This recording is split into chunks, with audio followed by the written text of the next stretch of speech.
Let's start that again. Assalamu alaikum, guys. My name is Abdul Malik Taylor. Welcome to another show called The Converts Show. This is where we're looking at ordinary stories of converts to the Islamic faith, and we always explore, their journey, what they're doing at present, how did they actually embrace whatever they're professionally doing at the moment. Now, today I have a very special guest, and his name is Abdullah Vellox. Have I pronounced that correctly? Yes, you have. It's Vellox or Vellox. Okay. Yeah, correct. And now, Abdullah, how long have you been Muslim for? I've been Muslim for just over 7 years. So I embraced the deen in 2014, I think it was. Okay. Yes. And tell us a bit about your background, your heritage. So on my mum's side, they're from Jamaica. On my dad's side, it's mainly St. Vincent. And also I was told by my nan, Barbados as well. Okay. Yes. Have you been to the Caribbean? I've only been to Jamaica. I've been Jamaica I went as a child when I was really young. And then the last time I went, it was for my nan and granddad's, I think it was diamond anniversary, like 60th wedding anniversary. That was in 2005, I think that was. So that's the last time I've been to the Caribbean. Was the weather much better than England? Yes, definitely. The weather is 100% better than England. In terms of the rain, it does rain out there, and the rain tends to come straight to your face, basically. It literally just hits you. So it's a bit unusual and different, but due to the hot weather, it feels like cooling when it's raining. So that's fantastic. So tell us a bit about your background. Now, you was born in London as well? Yes. Hackney. Oh, in Hackney. Okay, that's interesting, because I was born in Hackney as well. Yeah. Where Hackney was you born? Hackney Mothers Hospital. Yep, that's the same one as me. Snap. Yeah. So where was your first house? My first house. So I grew up on a council estate. It was called Thatched House. That's it's basically the borderline of Leytonstone and Stratford. So our address had Leytonstone postcode, but it also said Stratford. So literally on the borderline. Pardon? Nice, interesting. Same hospital. Whoops. Yeah. That hospital isn't there no more. So, yeah, I've heard it's turned into residential accommodation, isn't it? Okay. Yeah. Okay. Yeah. So you were born in the same hospital as me, Mother's Hospital, but obviously different time. Yes, definitely. And what were your earliest experiences of Islam before you started looking into Islam? Did you have any Muslim friends, etc.? To be honest with you, I didn't have any experiences of Islam. I went to school in Forest Gate, St. Bonaventures. It was an all-boys school, and there probably was most definitely Muslims there, but I just wasn't aware of their practices and so forth. When I was going to school, there was a trip to Disneyland Paris. And I love theme parks so much, absolutely love them. So I started praying to God, and this was my first sort of realization that there was actually a God, that if you ask him for something, he'll give it to you. Because I prayed so much to go on this trip, and I was one of the people that was chosen, because there was only a coach that was allowed to go. So from there, I kind of realized there was a God that we could speak to, and at any time we want, basically. With regards to the first time I heard about Islam, or noticed that there was people that had a different religion to what I was following at the time, which was Christianity, I would say it was when I was living in Leyton with my mum and my nan and my granddad. We was living under one household at the time.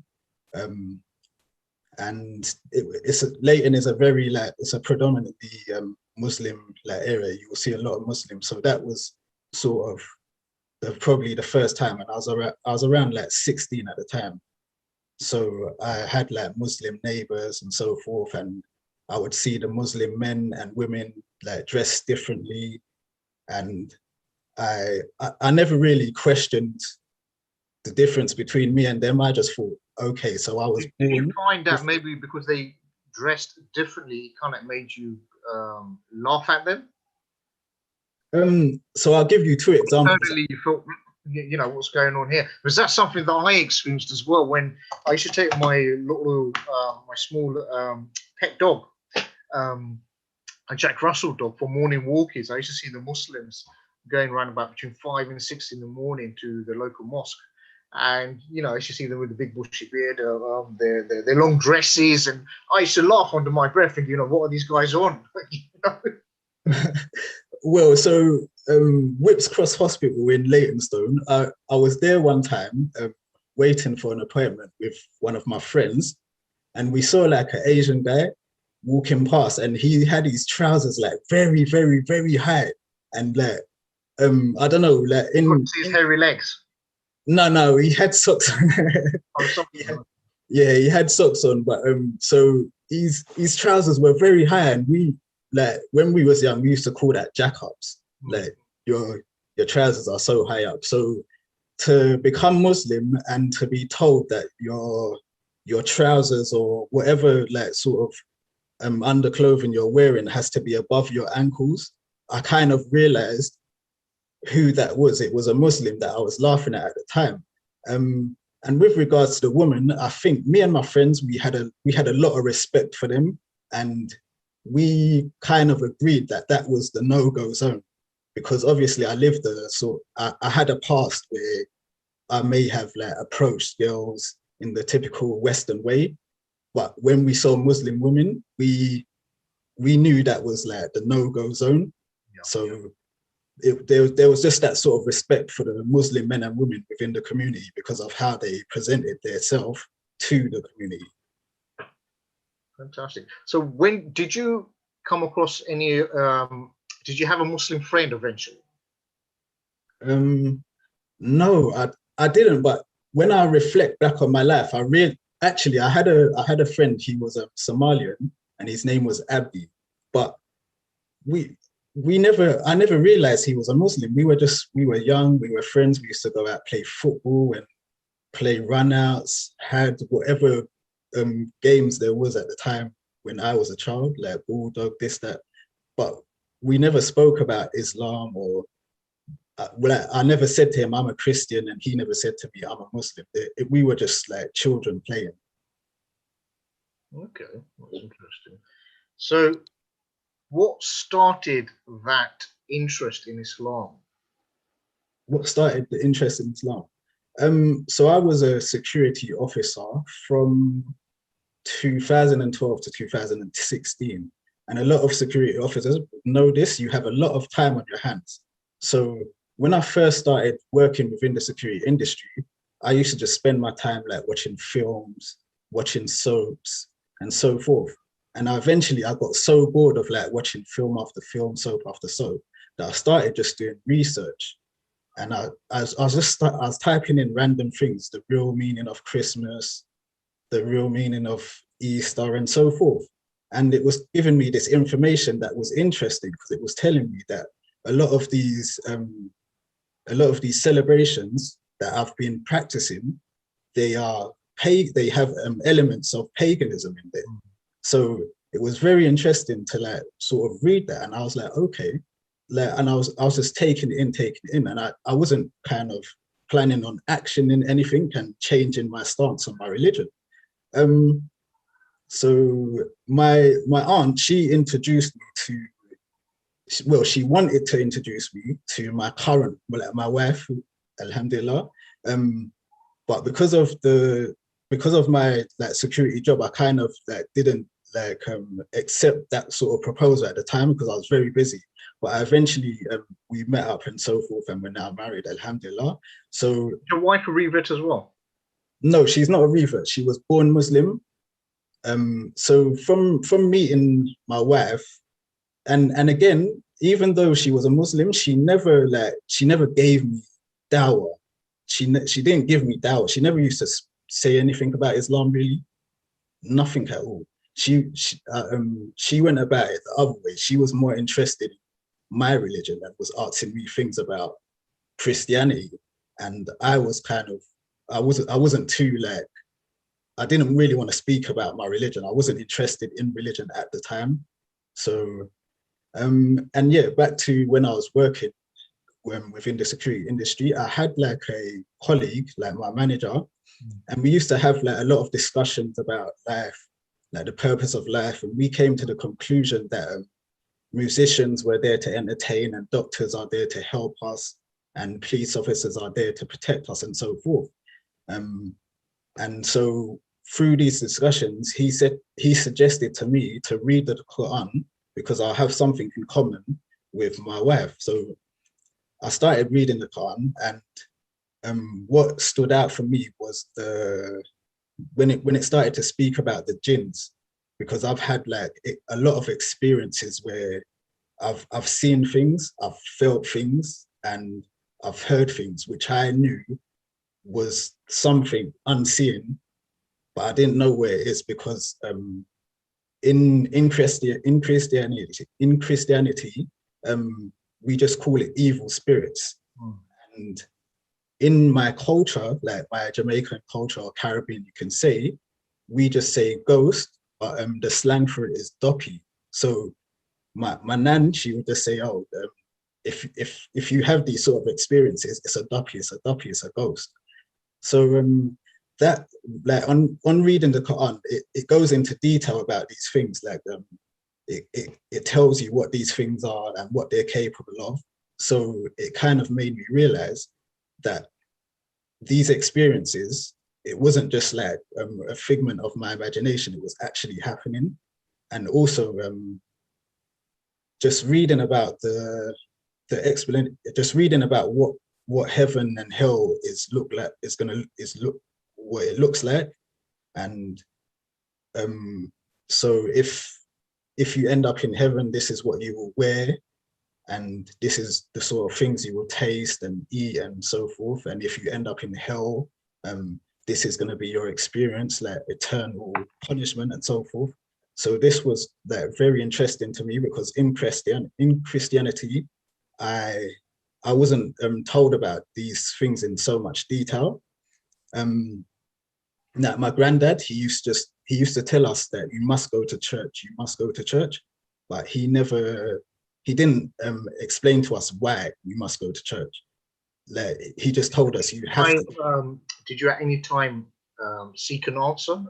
Did you ever question that in terms of like with your grandfather? No, that's I don't know why, but I think due to my personality, I don't really question things. So it's like with meeting Muslims throughout my life. I never really questioned, well, how comes you're different to me? Like, how comes you pray differently and worship differently? I just thought, okay, I was born a Christian, so I was happy being that. But I looked at other of my family members who their relationship with God was more serious, like they practiced more than me, the Christianity.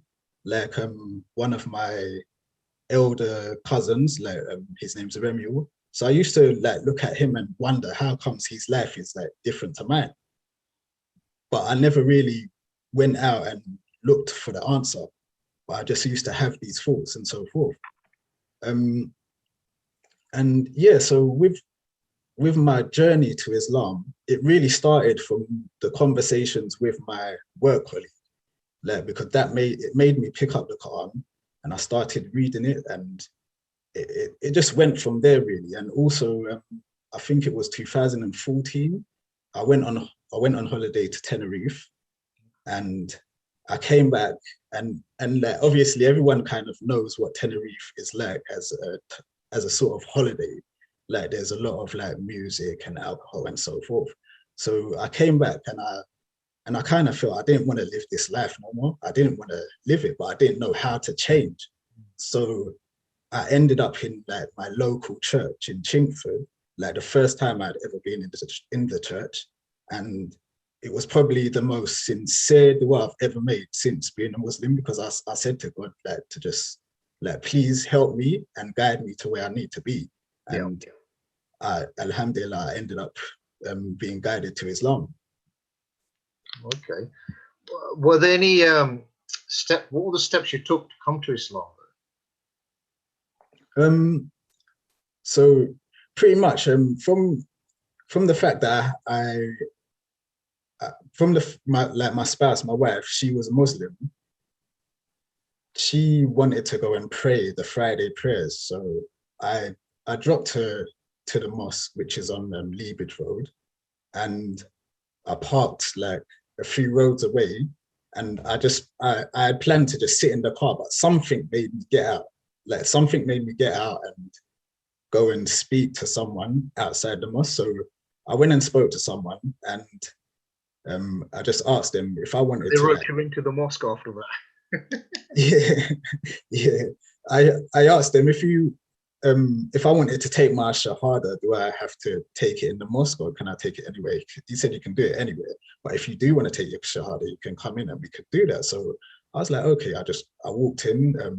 I went upstairs. I think the prayers had just finished, so they took me to the spiritual leader, the imam, and yeah, I took my shahada. And like, after, like, the men within that community, they came, they hugged me. Like, someone gave me, literally a guy, he went to the Tesco Express quickly, came back with a carton of orange juice, gave that to me.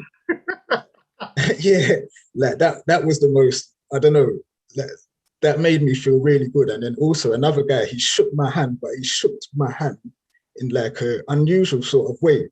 So when we moved our hands away from each other, I looked and I had like £10 in my hand, and I was like, oh wow, like, these lot are very like giving and so forth. So yeah, and a lot of people were saying to me, oh, you're so much better than me now. You're like a newborn baby, free from sin and so forth. So yeah, and after taking my shahada, I guess I just started to slowly kind of learn like about Islam. But because of my work at the time, like a security officer, that was like pretty slow, because I was pretty much working every day of the week. So I didn't have that much time to like take out to like learn. So, but Alhamdulillah, it like when I first embraced Islam, I thought like my life was gonna be perfect and so forth. I thought, this is it. It's gonna be perfect now. Like, I was so happy. Like, I was in that honeymoon period.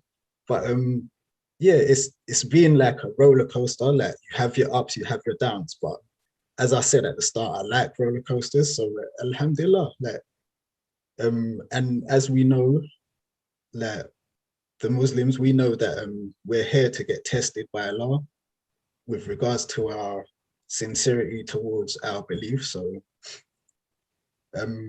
yeah, that's pretty much my journey. Journey is fantastic. Now, you mentioned Chingford. How Yes. long have you been living in Chingford for? Over 11 years now. Yeah. 11 years. Okay. Yeah. I Now, moved. I'm sorry? No, I moved there in 2008, I think it was. Okay. Mhm. Now, a lot of listeners or viewers might not actually know this, but there is a historical, a Muslim historical hidden gem in Chingford, and it has recognition as well, believe it or not. And I mentioned this to Abdullah, and he actually does follow me on social media, and he had heard about it, but it was from me. And just for the viewers, basically, this is the fact that London's first public Eid prayers took place in 1894 in North Chingford. Once again, the first London Eid prayers, first London public Eid prayers that we know about took place in 1894 in Chingford. And Chingford is the northern part of the London borough of Waltham Forest. And it took place where you would find today a Premier Inn hotel. It's just on the outskirts, literally, of Epping Forest. You come out Chingford Station, turn right, walk up the hill for about 5 to 10 minutes, and it's there on the left-hand side. And it was once upon a time a bus terminus as well, but buses would actually start from, finish, etc. as well. And that's where in 1894 there were Eid prayers, twice in 1894, twice in 1895, twice in 1896 as well. And it was actually me who discovered it one late night doing some research in online archives. That when I read it, it's like, huh? Like, just make sure you're awake and you're reading it correctly. I'm not reading like a 1980 94. No, it was there 1894. And when I went to Turkey, I went to the Ottoman archives as well, and I got it confirmed from there. I went to the local archives in the Vestry House Museum in Walthamstow, and I went back to the newspaper articles to 1894. And yep, it was confirmed that the Mohammedans, as they say back in then, did go to this place, which at that time, as it is now, is actually called the Royal Forest Hotel. Some of you may recall the Queen Elizabeth Lodge. It's just literally next door to that. But this is the site. To be honest, about 2 years ago, I managed to get a blue plaque unveiled on the building as well. So it is, for some people, it's a a selfie opportunity as well, and other people are quite fascinated with regards to Chingford having the first public Eid prayers that we know about. How do you feel about that when you heard about it from my social media, Abdullah? Yeah, alhamdulillah. Did you also have to did I read it correctly?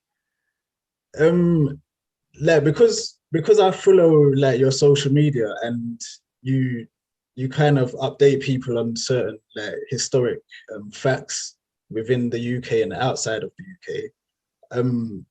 It wasn't really. It was a surprise to me because I was like, oh wow, like because I drive past there sometimes, and it was unexpected. So yeah, like it is alhamdulillah. Like, it's amazing to know that that was happening all that time ago, and there's many other like historical facts that I've learned from you, where I'm like, oh, like subhanallah, because there's something else that does still exist. Do you know there's a mosque in North Chingford? No, pardon? There's a mosque in North Chingford as well.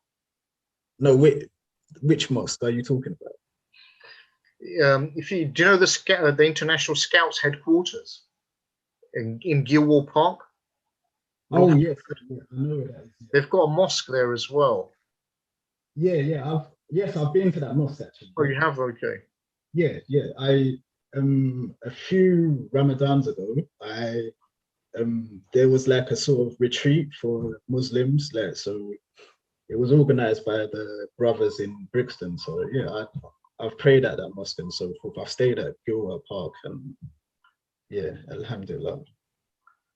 Okay, well, that's good to know. That's fantastic. Yeah, there's a lot of people. I mean, the mosque actually originated in the 1960s, and it was a makeshift mosque originally. And you had the Pakistani ambassador come down, and they actually had domes there as well.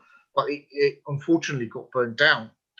So for good, I think it was at least 40 years, near enough, the Gilwell Park, which is the international headquarters for the Scouts movement, they didn't have a permanent building for the Muslims, i.e. what they call a mosque. Well, we call it a mosque, but the Scouts movement, because they call it a prayer room, because the locals kind of like objected to have a mosque there. So it was just like rebranded to be titled as a prayer place. So that stopped the objections from the locals. But it's a sad state of affairs where mosques themselves can't be called a mosque. There's also like buildings, for example. One building which comes to mind is the Turkish Baths near Liverpool Street Station. If you look at it, it looks exactly like a masjid, believe it or not. The dome it's got eccentric design, the Morris architecture, etc. But it's been rebranded at the moment to the Victorian bathhouses. So it's been stripped of the Turkish name, even though it looks exactly like a masjid. It was built, yeah, in about mid 1890s as well. But it makes you wonder, why would people really want to strip a Muslim heritage or a building of its actual original name just to make it more appealing? Yeah. There's a lot of like hidden history within the UK. I've learned that from you. Yeah. Oh, okay. Thank you. That's good. I mean, you've also been on a few tours, if I remember correctly, as well. Yeah, I went on the first bus tour, I think it was, and I done the recent like virtual tour. Yeah. How did you find the first night bus tour? Because I think we left from Regent's Park Mosque after Maghrib, isn't it? Yeah, that's correct. It was good. It was my wife and I. We actually wanted to be on the top deck because like that's the best view. So we didn't get there in time. So we was a bit upset about that sitting downstairs.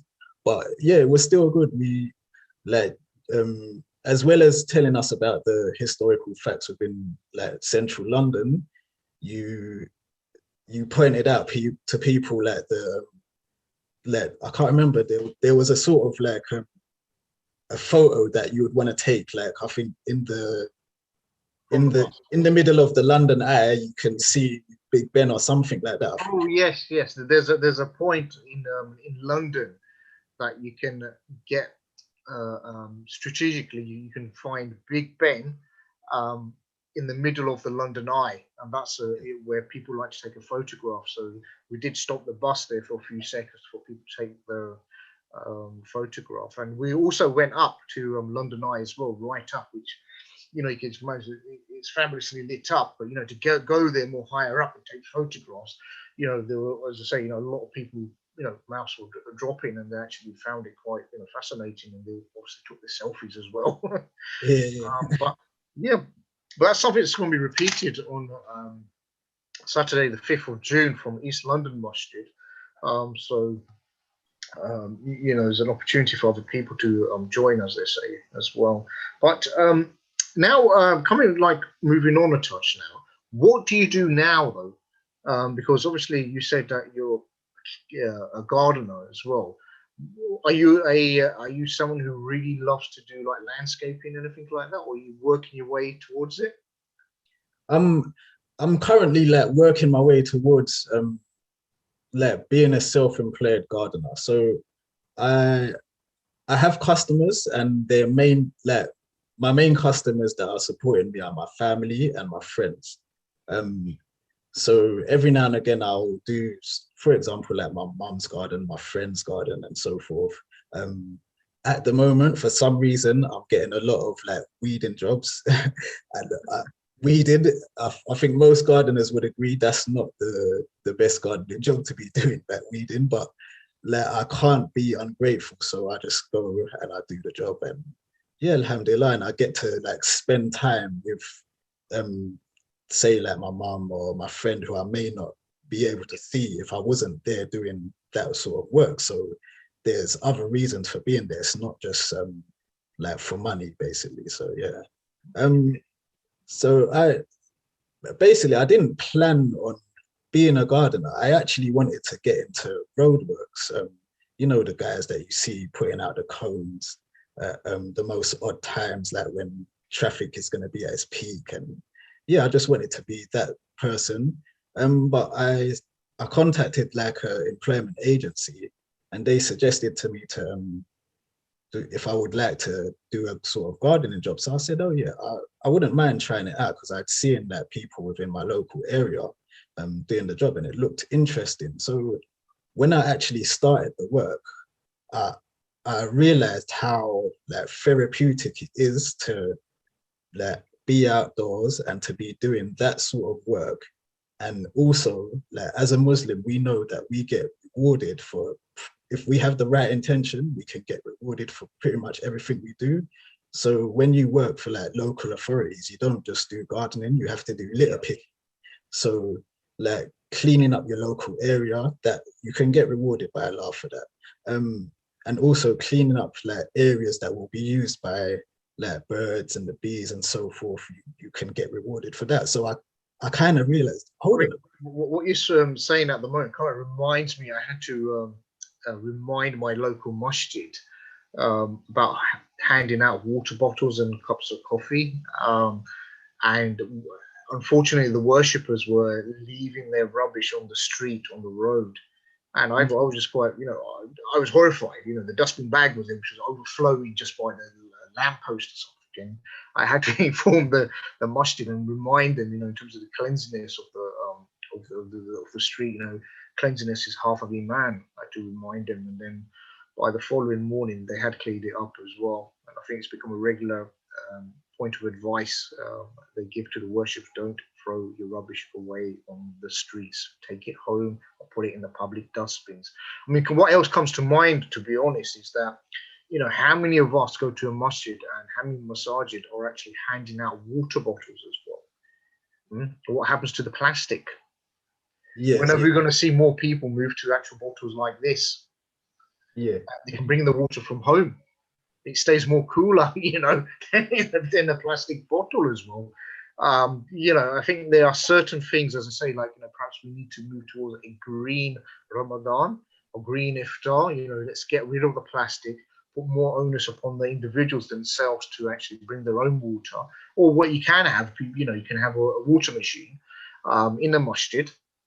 And, if people want to top up, they can top up the water as well. But I think you'd find that a lot more people would actually find it more. And once you inform them, I think they would actually, they would themselves actually take it up, bring them water bottles from home, because it stays, it can stay more cooler as well. And obviously that's for liking, to take it back, and we don't make the streets, full of rubbish. yeah, that's true. I think the mosque that sort of started that initiative, to my knowledge, is Green Lane Masjid. That's the one. They Yeah. started selling like bottles that you can, like the reusable ones, so you just fill it up and then bring it with you. So I mean, for the mosque, it's what it's a great form of branding and marketing as well. yeah, they branded it with they did appear even in mainstream media, as I say, national mainstream media. I think I did read something internationally as well. But I think we do need a lot more like-minded masjids adopting this strategy, if you like, of bringing water from home in the water bottles. They could purchase it from masjid once it's been branded, etc. But I think we have got. I mean, to be honest, I mean, a bit about my background. When I wasn't a Muslim. I was very much a green person, and when I came to Islam, I found it very difficult to find like-minded people who were into recycling, who cared about the environment. And having said that, I remember even when I moved to Acton, I met some of the local brothers. They were laughing at me. They were saying, well, "What does recycle mean?" They were totally clueless. They didn't know, well, what's recycling mean? We don't do that. Okay. Like, oh boy. But I think that might have been possibly a certain difference as well in terms of class. When it comes to understanding. So one thing I've noticed, like, if you become more like into a different social class, perhaps that's when you become a bit more conscious of the environment around you. So, for example, I know of others who have actually told Muslims stop throwing rubbish on the floor. Yeah. I've witnessed it as well. One brother came outside his house and just threw a wrapper on the floor. And I'm like, hey. To him, it was just something that was, just natural. And I said, well, no, you've got a dustbin. Why don't you put the rubbish in the dustbin? Yes. But it's recycling and maybe a discussion for another show, etc. Definitely. Okay, so let me ask you this question: have you visited any Islamic gardens? Yes, I visited Islamic gardens in Morocco, like Marrakesh. But their gardens are not. They're not like, for example, like, you go Kew Gardens and there's an abundant amount of like flowers, and like it's one of the biggest like flower shows that they have there. And Kew Gardens. Did you know once upon a time there was a masjid there as well? No, I didn't know that. I didn't know. I add that in. But yeah, like I can't remember the name of the gardens that I went to in Morocco, like Marrakesh, but yeah, and it's pretty limited. Like they'll have say like fruit trees and stuff like that. So, but it was still nice to sort of like see it because it's different. Like You just mentioned this point. Now there is a place in Kensington mhm. um, that it's probably about 100 years old. That was it's a rooftop garden. It's supposed to be an Islamic garden, although it's not termed as Islamic garden. It's called a Spanish garden. But the fruits which they were growing on this rooftop garden were all the fruits that are actually mentioned in the Quran as well. Okay. Yeah. So, some people have actually suggested, well, it is in reality an Islamic garden because of these fruits being mentioned in the Quran as well. Mhm. But, we do have a number of Islamic gardens. Have you been to Islamic gardens in the UK? No, I haven't. No. I mean, the one that does come to mind is the Gardens of Peace in Hainault and was it Chigwell as well? Yeah, I'm They won aware. a number of awards. I mean, it's the place where people get buried. I've actually run a children's workshop down there as well. We see Okay. the landscape in the grave and how some people buried there, how the ghusl done, etc. And they have put out a notice for this Eid. They are going to be closed and there's going to be cones out. So if there are any listeners and viewers who are intending to go to the Gardens of Peace for Eid this year, do not do so because it will be a wasted journey. The place is not going to be open.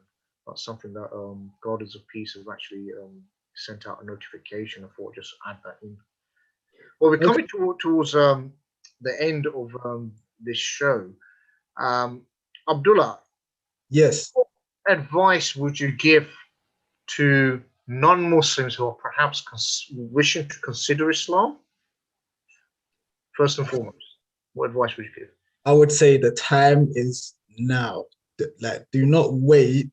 Do not wait until you've changed your life to embrace Islam. Um, just the other day on Sunday, there was a brother who came into Chingford Masjid, Chingford Mosque, and he took his Shahada. Okay. And yeah, at the start of the last 10 nights. So I would advise anyone who is considering in becoming a Muslim, don't wait around. Like, go to, like, if you know there's a mosque close by to you, go speak to them, ask them all the questions you want to ask them, and once they've answered your questions, like, become a Muslim, because like we're still in this pandemic, and it seems like the death rate is a lot higher than it was before this, and we don't know who's going to die next. So it's better to die a Muslim than a non-Muslim. So I would say don't wait around until you've changed certain elements of your life to become a Muslim. Just like become Muslim, and inshallah, like God willing, Allah will help you change whatever parts of your life that you're trying to change at this present moment. So just go for it. Don't wait around. Like, that's pretty much my advice. Okay. You mentioned a part here in terms of the pandemic. Yes. When we had lockdown number one, when the different mosques were closed, Yes. how did you feel about that? Did, Um, did it have an impact on you? yes, it did. It did definitely, because I like as Muslim men, we are encouraged to go to the mosque as much as possible. Like, so that's what I used to do. So to hear that the mosque was closing, it was very upsetting, and it was uncertain times. Like, no one knew what was going on, not even the government. Like, there was a lot of confusion. But Are you more happy that this time, this lockdown, the prayer or places of worship in general, as well as specifically the masajid, are actually open? yeah, alhamdulillah, me and some of the brothers from my local masjid were speaking about that literally yesterday. And yeah, we're like, I'm happy that it's open, like, because like going for the night prayers, the Taraweeh, like that's part of Ramadan. Like you eat your food and then you go to the mosque and you stand behind your imam and you listen to him recite.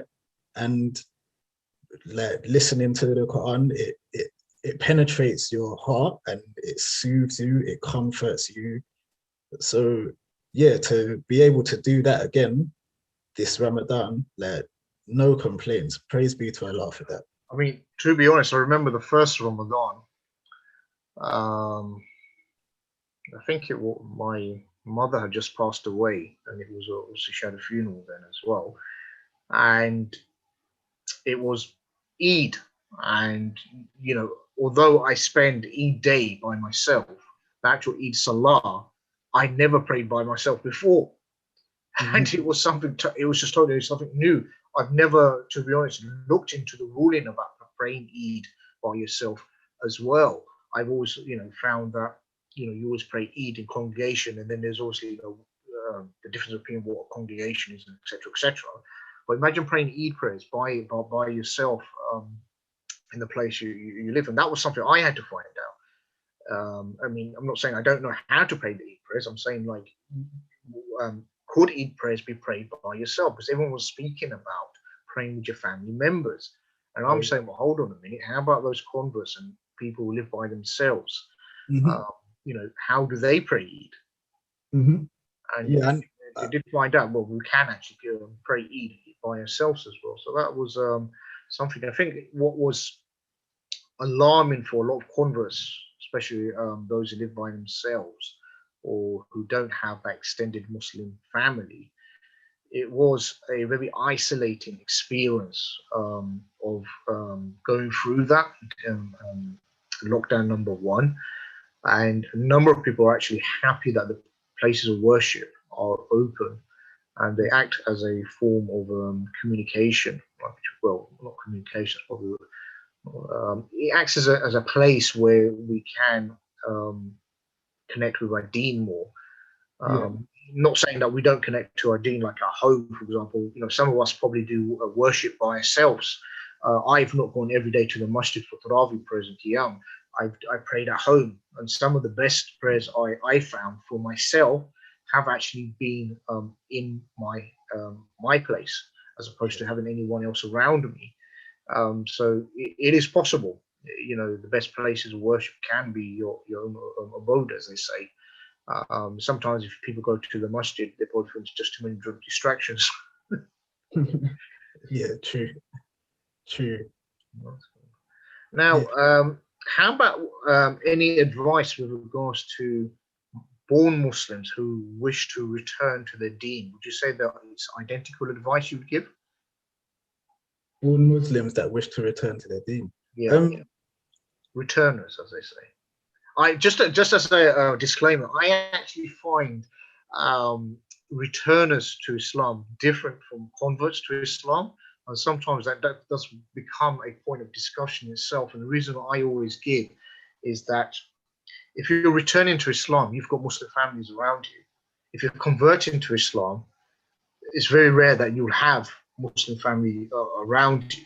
Some cases, yes, but in general, they don't. So therefore, that journey is something that they take, that they embrace themselves, as opposed to a returnee who can have that environment around them from day one. Yeah, I would say connect with your brothers or your sisters. Make dua to Allah, and read the Quran, even if it's just one ayah a day. Like when I first became Muslim, I wasn't reading the Quran every day, but what I did is I wrote on a post-it note, read the Quran every day, and I put it on the bookshelf. So and the bookshelf was like above my desk. So every day I would see that, and eventually, after seeing that reminder again and again and again, it became a habit that I was like picking up the Quran every day and reading it. And what I realized from reading the Quran is that it's as if Allah was like telling me, I know what you're going through right now. Like say it's, for example, like yesterday, I would go out, live my life, work and whatever else, and something may happen that made me happy or sad. And then the next morning after Fajr, I'd pick up the Quran, read it. And it's as if Allah was telling me, I know what happened yesterday. Don't worry, it's fine. So like reading the Quran is like a comfort for you. So I would say like read the Quran, make dua, and with the regards to the salah, like just concentrate on the obligatory first. I know like even now, like a lot of us we're gonna be, because it's the last 10 nights, we're gonna be like doing that extra, but do what you're capable of doing, because like so we're into the last 10 nights, but if like at the start of Ramadan, if you had been overexerting yourself, you may be burnt out now. Like and that's me. Like I have burnt myself out a bit from trying to do the extra ibadah, the extra acts of worship. So for Muslims that are returning to the deen, I would just say take it one step at a time, do your obligatory, connect with your brothers and your sisters, connect with your masjid, speak to your imam about any issues you may have, and just have sabr. And also another advice that I would give is like, because when you start doing these acts of worship, you'll find that your iman rises, and you may start to judge other people around you, whether it's your family or friends. I would say to like be easy with the people around you. Like if you've now found that Islam is helping you, like it may take a year or two for, say, another one of your family members to be on the same level of you or same understanding. So be patient with the people around you when you're making those sort of steps to improve yourself within the deen. And that's pretty much all I can say. Yeah, it's fantastic. Well, powerful words, Brother Abdullah Vellox. Jazakallah khair for attending the Converts show. And I hope you have a wonderful Ramadan and a wonderful Eid, as they say. And I make dua to all the Muslim converts out there and those people who are having a isolating experience as well. And I hope you guys can actually viewers join us next week for another exciting show called The Convert Show. Take care for everyone. And once again, Brother Abdullah, Jazakallah khair. Assalamu alaikum wa rahmatullahi wa barakatuh. Wa alaikum salam wa rahmatullahi wa barakatuh.